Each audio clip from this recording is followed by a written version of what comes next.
Kakagising ko nga lang yan at parang kulang pa nga ang aking tulog. Eto nga at maulan pa rin. Di na nga matigil-tigil ang ulan ng mga ilang araw kaya hindi rin ako makapaglaba. Naghahanap nga ako ng maluluto dyan at ito nga ang upo ang nakita ko. Siyempre, paano maluluto yan kung di ko hihiwain, di ba? Iniwa-hiwa ko na nga at ayan na nga at naggagayak na ako para makapagsimula na. Mabilisan nga lang ang pagluluto nito at bara-bara lang. Oh, wag niyo nang punahin at may kanya-kanya naman tayong version. Mga anak ko lang naman ang kakain nito at hindi naman kayo. Pero syempre, joke lang. Kayo naman, di naman kayo mabiro. Kailangan ko lang talaga mag-content ngayon kasi hindi tayo pwedeng umabsent kay Mr. M. Mahirap na, mamumula na naman ang dashboard natin ito. Pinasok ko to, syempre paninindigan ko eh. Malayo-layo pa nga ang aking dashboard pero malayo na, at least malapit na, di ba? Ano daw? Ang gulo no? Basta ang ibig kong sabihin ay malapit-lapit na, kumbaga nasa kalagitnaan na ako. Kaya kailangan kong magsipag mag-upload ng mga videos dito. Magsasawa talaga kayo sa pagmumukhang to. Kaya sa mga organic followers ko dyan, sila lang yung makakaunawa sa tulad ko.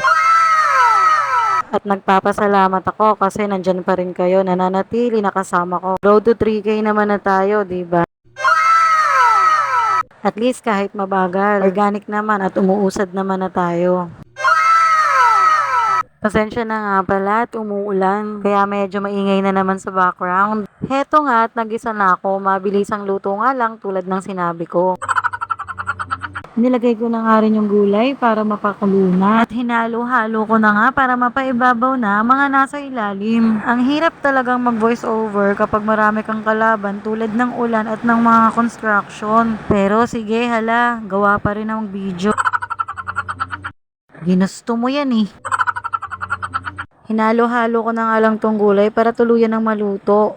Abay nakakapagtaka, biglang nanahimik tong mga batang to. Ito nga't nagsiselfon na lamang sila. At himala, parang close itong dalawang to, kala mo talaga hindi nag-aaway. Madalas kasi talagang kala mo'y pusa at aso itong dalawang to, pati na ang kuya nakikisali. Natapos din sa wakas itong aking niluluto at makakapaghain na rin para sa mga batang makukulit.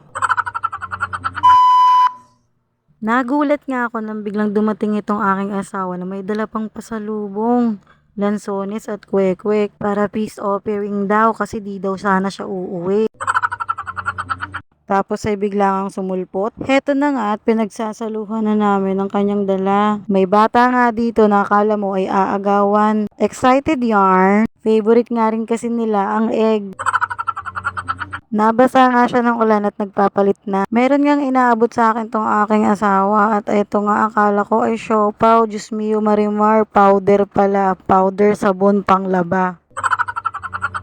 Hanggang dito na lang. Thanks for watching.